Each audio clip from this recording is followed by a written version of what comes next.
मेहा मांगलिया जी, इनको याद करते हैं। इनका मेन टेम्पल कहाँ पर है? इनका जो मेन टेम्पल है वो है बापानी, जो कि जोधपुर के अंदर है। उसके बाद इनके हॉर्स का क्या नाम था? इनके हॉर्स का नाम था किरण काबरा। इनका फेयर कब लगता है? कृष्ण जन्माष्टमी के दिन। ये किसके साथ लड़ते हुए मारे गए थे? तो ये रंगदेव भाटी के साथ, जो जैसलमेर का था, उसके साथ लड़ते हुए ये मारे गए थे। ठीक है। और इनके जो प्रीस्ट होते हैं, इनके प्रीस्ट जो होते हैं मेहा जी के, वो भोपाल जो होते हैं, वो उनको वो आर नॉट ब्लेस्ड विथ सन, मतलब उनको वंश बढ़ाने के लिए जो बेटा होता है वो गोद लेना होता है, उनको पुत्र की प्राप्ति नहीं होती। और ये किसके कंटेम्प्रेरी थे? तो ये थे राव चूड़ा के, जिसको चूंडा भी बोलते हैं। तेजा जी को फटाफट रिवाइज कर लेते हैं। तेजा जी का बर्थ कहाँ हुआ था? तेजा जी का बर्थ हुआ था खंडाल नागौर के अंदर, जाट फैमिली के अंदर। तेजा जी के फादर का नाम था तहाड़ जी। तेजा जी की मदर का नाम था राजकुमारी। तेजा जी की वाइफ का नाम था पैमल दे, जो कि पनीर से थी। फिर तेजा जी की मेयर का नाम था लीलन। ठीक है, उस पर ट्रेन भी चलाई गई है। तेजा जी के जो प्रीस्ट और भूपास होते हैं उनको क्या कहा जाता है? घोड़ला। यहाँ पे ऊ की जगह ओ की मात्रा आएगी। फिर यहाँ पे देखो पोस्टल स्टैम्प कब जारी करा गया था? 2010 के अंदर। तेजा जी कहाँ पे उनकी मृत्यु हुई थी और किसकी गायों को बचाते वक्त उनकी मृत्यु किसके काटने से हुई थी? तो इनकी मृत्यु हुई थी सुरसरा गाँव, जो कि अजमेर के अंदर है। लच्छा नाम की गुजरी थी, उनके गाँव को बचाते वक्त, और स्नेक के काटने से इनकी मृत्यु हुई थी। इनको कैसे वर्शिप करा जाता है? इनकी पूजा की जाती है स्नेक प्रोटेक्टर डीटी, और दूसरी होती है गॉड ऑफ कलाबला। उसके बाद इनको फार्मर्स जब खेत की जुताई करते वक्त तो इनका गीत गाते हैं। तेजा जी पे 2 बुक्स लिखी गई हैं। एक है जुंझार तेजा और तेजा जी का ब्यावला। जुंझार तेजा लिखी है लज्जाराम मेहता ने, और तेजा जी का ब्यावला लिखी है वंशीधर शर्मा ने। उसके बाद तेजा जी के 5 टेम्पल्स हैं, वो आपको याद करने हैं। एक परबतसर में है, जो अभय जोधपुर के महाराजा अभय सिंह ने बनाया था। दूसरा संदेरिया के अंदर है, भवंता के अंदर है, पनेर के अंदर है, ये सारे अजमेर के अंदर है, और बासी डूंगरी जो है बूंदी के अंदर है। और एक और क्वेश्चन है इसका कि इनकी जो मदर थी, इनकी जो सिस्टर थी, उनका नाम था बुंगरी माता। तो ये भी याद रख लेना कि इनकी सिस्टर का क्या नाम था? इनकी सिस्टर का नाम था बुंगरी माता। देवनारायण जी को याद करते हैं फ्लैश कार्ड से फटाफट। इनको एक बार रिवाइज कर लेते हैं जल्दी से। इनका जन्म कहाँ हुआ था? इनका जन्म हुआ था भिलवाड़ा के अंदर, आसिंद एक जगह पर है, बड़गावत गुजर फैमिली के अंदर। जब इनके हम फादर की बात करते हैं तो इनके फादर का नाम क्या था? सवाई भूज। इनकी मदर का क्या नाम था? इनकी मदर का नाम था सेडू गुजर। फिर इनकी वाइफ का नाम था पीपल दे, जो कि किसकी पुत्री थी? परमार में एक धार राजा थे जयसिंह, उनकी। इनका फेयर कब लगता है? इनका फेयर लगता है भद्रपद शुक्ल सप्तमी को। इनको किसका इनकारनेशन कहा जाता है? विष्णु भगवान का। फिर इन्होंने क्या ऑफर करा जाता है और ये गॉड ऑफ किसके हैं? तो इनको नीम की पत्तियां ऑफर करी जाती हैं, और ये मेडिसिन के गॉड हैं। ठीक है। फिर इनका टेम्पल में क्या चीज़ वर्शिप होती है? तो इनके में कोई भी मूर्ति पूजा नहीं होती है, और ईंटों की पूजा होती है। फिर यहाँ पे इनकी फड़ के बारे में पूछा गया कि इंस्ट्रूमेंट किसके साथ गाया जाता है, किसके द्वारा गाया जाता है? तो जो इनकी फड़ है वो सबसे ज़्यादा लॉन्गेस्ट है, ये जंतर इंस्ट्रूमेंट के साथ गाई जाती है, और इसको गुजर भूपा गाते हैं। फिर इनकी स्टैम्प कब इशू कर गई थी? इनकी फर्स्ट जो स्टैम्प थी वो सबसे पहले शायद 2010 में इशू करी गई थी, और सबसे पहले इशू करी गई थी। फिर सचिन पायलट जब सूचना प्रसार मंत्री थे तब उन्होंने सबसे पहले इनकी देवनारायण जी की इशू करी थी अब स्टैम्प। अब यहाँ पे देखो इनके टेम्पल 4 जगह हैं जो आपको याद रखने हैं। सबसे पहले आसिंद भिलवाड़ा के अंदर जहाँ इनका जन्म हुआ था। देवधाम एक जगह है जो कि जोधपुर टोंक के अंदर है। फिर उसकी देवमाली जो है उसको ब्यावर के अंदर है, और एक है देव डूंगरी जो कि चित्तौड़ में है, जिसको राणा सांगा ने बनाया था। तो ये हमारे खत्म होते हैं देवनारायण जी के सारे पॉइंट्स। देवनारायण जी का टेम्पल कहाँ पर है? देवनारायण जी का टेम्पल है नांगला जहाँ, जो कि भरतपुर के अंदर है। इनको कैसे जाना जाता है? इनको जाना जाता है वेटेरियन, जो जानवरों के डॉक्टर होते हैं उनके नाम से जाना जाता है। इनका फेयर कब लगता है? इनका फेयर जो मेला लगता है वो 2 दिन लगता है। एक तो लगता है भद्रपद शुक्ल पंचमी को और चैत्र शुक्ल पंचमी को। इनको हैप्पी करने के लिए, इनको खुश करने के लिए क्या किया जाता है? इनको खुश करने के लिए 100 ग्वालों को खाना खिलाया जाता है।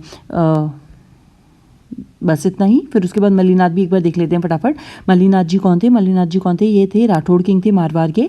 फिर पूछा जाता है इन्होंने किसको डिफीट करा था? इन्होंने डिफीट करा था गवर्नर इन्होंने किसको डिफीट करा था, गवर्नर ऑफ, है ना, किसके गवर्नर को डिफीट करा था, तो इन्होंने डिफीट करा था गवर्नर ऑफ ये फिरोज शाह तुगलक जो दिल्ली का सुल्तान था। मालवा के गवर्नर थे कौन थे, निज़ामुद्दीन। निज़ामुद्दीन गवर्नर किसके थे, फिरोज शाह तुगलक के। कहाँ पे थे, मालवा के अंदर। उनकी वाइफ का नाम था, इनकी वाइफ का नाम था रूपा देवी। रूपा देवी खुद एक गॉडेस की तरह पूजी जाती हैं। उनका टेम्पल है मालजाल बाड़मेर के अंदर। फिर पूछा गया इनके गुरु थे, इन्होंने उगम सिंह भाटी को अपना गुरु बनाया था।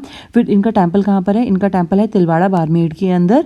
फिर इनको ऑर्गेनाइज, इनका जो इन्होंने क्या चीज़ ऑर्गेनाइज करी थी, इन्होंने एक ह्यूज बहुत बड़ा हरि कीर्तन ऑर्गेनाइज करा था 1399 के अंदर, 1399 के अंदर मारवाड़ में। फिर उनसे पूछा इनकी कैरेक्टरिस्टिक्स क्या थी। इनकी 2 कैरेक्टरिस्टिक्स आपको याद करनी है। इन्होंने एक तो छुआछूत अनटचेबिलिटी एंड डिस्क्रिमिनेशन, छुआछूत हटाने का प्रयास करा था। और ये फ्यूचर फॉरकास्टर थे, मतलब भविष्यवक्ता थे, भविष्य के बारे में जानकारी देते थे। इनका फेयर मलिनाथ जी के लिए कैटल फेयर कब लगता है, 15 दिन तक चलता है। और ये जो फेयर लगता है वो होली के नेक्स्ट डे से शुरू होता है, चैत्र कृष्ण एकादशी टू शुक्ल एकादशी को लगता है। ठीक है, फिर तल्लीनाथ जी बाद में करेंगे। तल्लीनाथ जी को याद करते हैं फटाफट। तल्लीनाथ जी के फ्रेश कार्ड से जितने भी क्वेश्चन हैं वो याद कर लेते हैं। तल्लीनाथ जी कौन थे, तल्लीनाथ जी जो थे वो गोगादेव, इनका देखो नाम तो ओरिजिनल नाम था गोगादेव राठौड़। और ये फ्यूडल थे, कहाँ के, शेरगढ़ के फ्यूडल थे, शेरगढ़ के। और वो कहाँ पर है, जोधपुर के अंदर। ठीक है, उसके बाद अगर पूछा जाए आपसे उनका ओरिजिनल नाम था, तो आप बोलोगे गोगादेव राठौड़ था। और वो कहाँ के फ्यूडल लॉर्ड थे, शेरगढ़, जो कि जोधपुर के अंदर है। फिर उसके बाद इनके गुरु कौन थे, इनके गुरु थे जालंधर नाथ। फिर उसके बाद हमारे से पूछा जाता है ये क्या कहे जाते थे, ये गॉड ऑफ ऊरण के देवता कहे जाते थे। इनका मेन टेम्पल कहाँ पर है, इनका मेन टेम्पल है पंचोटा जालौर के अंदर। फिर बीगा जी की बात कर लेते हैं। बीगा जी का मेन टेम्पल कहाँ पे, बीगा जी का मेन टेम्पल है रोड़ी बीकानेर के अंदर। बीगा जी किसके क्लेन डाइटी है, ये जाखड़ समाज के क्लेन डाइटी है। क्लेन यानी कुल देवता है। फिर बीगा जी की इनकी मृत्यु कब हो गई थी, ये वीरगति को प्राप्त हुए थे, किसको बचाते वक्त, तो ये काउस की रक्षा करते वक्त वीरगति को प्राप्त हुए थे। ठीक है, बस इतना ही याद है। हरिराम जी के बारे में बात करते हैं। हरिराम जी कौन थे, हरिराम जी का मेन टेम्पल कहाँ पे है, ये झोड़र नागौर के अंदर है। हरिराम जी का मेला कब लगता है, इनका मेला लगता है भाद्रपद शुक्ल पंचमी को। इनको ये कैसे वर्कशिप करी जाती है, स्नेक प्रोटेक्टर डाइटी की तरह इनकी पूजा करी जाती है। और यहाँ पे क्या होता है कि सांप के जो बिल होता है, इनके मंदिरों में सांप के बिल की पूजा करी जाती है। फिर उसके बाद इनकी दूसरे हैं जो हैं वो केसरिया कुंवर जी हैं। इनको कैसे वर्कशिप करा जाता है, इनको भी स्नेक प्रोटेक्टर डीटी की तरह वर्कशिप करी जाती है। और ये किसके बेटे हैं, तो इनके लिए सिर्फ 2 ही चीज़ें याद रखनी है, तो स्नेक प्रोटेक्टर, स्नेक से रक्षा करते हैं, सर्परक्षक देवता हैं। और दूसरा ये जो बेटे हैं ये गोगा जी के बेटे हैं। ठीक है, he is a son of Goga ji. तो केसरिया कुंवर जी में सिर्फ 2 ही बातें हैं। झड़ड़ा जी, रूपनाथ जी कहते हैं इनको। और इनको ये किसके नेफ्यू थे और किसके भतीजे थे, और इनको क्या कहा जाता है, तो ये भतीजे थे पाबू जी के। और इनका जो एक्चुअल में नाम था, इनको रूपनाथ जी था मतलब इनका नाम। ठीक है, अब रूपनाथ जी इन्होंने किसका बदला लिया था, किसको मारा था, तो इन्होंने अपने फादर का और अंकल का बदला लिया था। और किसको मारा था, जिंदीराव खींची को मार के उनकी मृत्यु का बदला लिया था। फिर इनसे पूछा जाता है इनके टेम्पल जो है, मंदिर 2 जगह है, एक तो कोलूमांड जोधपुर के अंदर है, दूसरा सिंबुदड़ा जो कि बीकानेर में है। फिर इनसे पूछा जाता है कि हिमाचल प्रदेश में इनको क्या कहा जाता है, हिमाचल प्रदेश में इनको बालकनाथ की तरह पूजा जाता है। ठीक है, झुंझाड़ जी याद कर लेते हैं फटाफट, फ्लैश कार्ड से रिवाइज करते हैं इनको। इमोला, इनका जन्म कहाँ होते हो, इमोला के अंदर हुआ था, जो कि सीकर के अंदर है। फिर इनकी वीरगति को कैसे प्राप्त हुए थे, किसको प्रोटेक्ट करते वक्त, ये काउस जो थी विलेज की उसको प्रोटेक्ट करते वक्त वीरगति को प्राप्त हुए थे। इनके मेले कहाँ पे लगते हैं, इनका मेला लगता है सियोलदा जो कि सीकर के अंदर है। और यहाँ पे इनके मंदिर में 3 स्टैचूज लगाए गए हैं, दूल्हा और दुल्हन के और इनके 3 ब्रदर के, तो इनकी वाइफ के, इनके और इनके 3 भाइयों के। फिर झुंझाड़ जी के अफेयर कब लगता है, रामनवमी को इनका मेला लगता है। फिर उसके बाद देखो मामादेव किसके डैडी हैं, ये हैं ब्रशा के देवता हैं। ये इनके टेम्पल नहीं होते, इसकी जगह कहाँ पे पूजा करी जाती है, जो गांव के बाहर जो तोरण होती है उसकी पूजा करी जाती है। फिर इनके बारे में पूछा गया है कि इनको सेक्रीफाइस किसको करा जाता है, इनको मनाने के लिए, प्लीज करने के लिए, तो इसको होता है मील बफेलो को करा जाता है। फिर फत्ता जी 2-3 पॉइंट्स है, तो इसको भी कर लेते हैं फटाफट। वीर फत्ता जी का टेम्पल कहाँ पर है, साथू जो कि कहाँ पर है, जालौर के अंदर। इनका फेयर कब लगता है, इनका मेला लगता है भाद्रपद शुक्ल नवमी को लगता है। फिर उसके बाद देखो आलम जी का जो मेन टेम्पल है इनका धूरी माना जो कि कहाँ पर है, बाड़मेर के अंदर।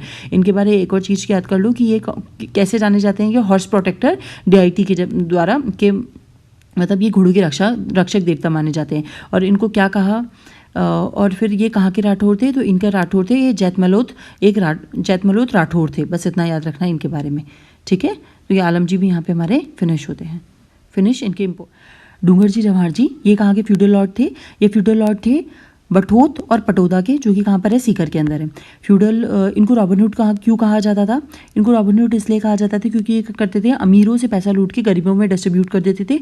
और दूसरी बात, इन्होंने आगरा की जेल और नसीराबाद की कैंटोनमेंट को लूटा था। फिर इनके मेजर एलाइज या फिर इनके साथी कौन थे, इनके साथी 4 थे जो आपको याद रखने हैं। यहाँ पे देखो ये जो नाम है 2 पॉइंट्स में लिखे हुए मैंने, ये एक ही पॉइंट के अंदर है। तो ये जो एक है लाठू जी निठरवाल पहले, और दूसरे हैं करणजी मीणा, बालूजी नाई थर्ड, और यह है शंभू जी लोहार, ठीक है। ये जोनी है जी लोहार। फिर उसके बाद एक और कर लो, खेतला जी, ये जो लास्ट हैं ये सिर्फ ये करने हैं। तो खेतला जी इनका मेन टेम्पल कहाँ पे है, इनका मेन टेम्पल है सोनाड़ा पाली के अंदर।